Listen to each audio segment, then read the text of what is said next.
Assalamualaikum warahmatullahi wabarakatuh. Di sini kami dari kelompok 6 akan menjelaskan mengenai manajemen risiko likuiditas. Pengertian manajemen risiko likuiditas. Manajemen risiko likuiditas merupakan upaya memelihara kecukupan likuiditas bank sehingga setiap waktu mampu memenuhi kewajiban bank yang jatuh tempo, menjaga tingkat kepercayaan nasabah terhadap sistem perbankan, menjaga kecukupan likuiditas bank untuk mendukung aset bank berkelanjutan. Selanjutnya, risiko inherent manajemen risiko likuiditas. Penilaian risiko inherent merupakan penilaian risiko yang diturunkan dari risiko yang melekat pada kegiatan bisnis bank yang dapat mempengaruhi keuangan bank, baik yang dapat dikuantifikasikan maupun tidak. Dalam menilai risiko inherent atas risiko likuiditas, parameter yang digunakan adalah 1.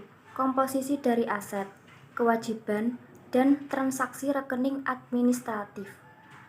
2. Konsentrasi dari aset dan kewajiban. Dan yang ketiga, kerentanan pada kebutuhan pendanaan. Sistem pengendalian pada manajemen risiko likuiditas.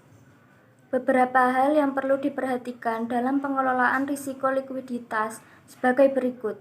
Pertama, menetapkan strategi, kebijakan, prosedur, dan limit untuk mengelola serta melakukan mitigasi risiko likuiditas.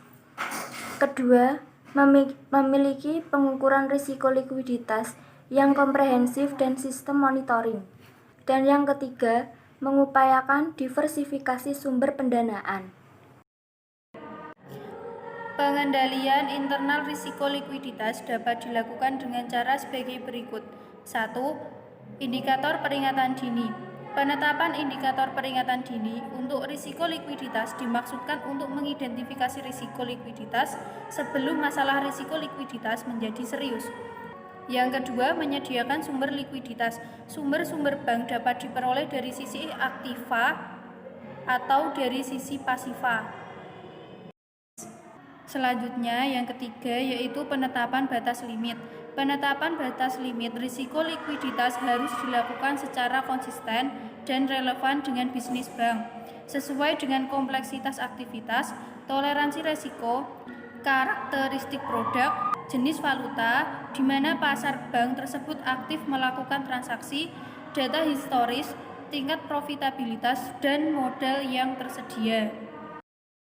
Mitigasi risiko likuiditas dapat dilakukan dengan beberapa hal, diantaranya 1. Diverifikasi terhadap sumber pendanaan. 2. Tersedianya hubungan dengan sumber atau kelompok pendanaan. Pemeliharaan terhadap tingkat dan level likuiditas. 3. Skema asuransi pendanaan kontrol atas kesesuaian maturity aset dan liabilities. Sekian dari kami, semoga bermanfaat. Wassalamualaikum warahmatullahi wabarakatuh.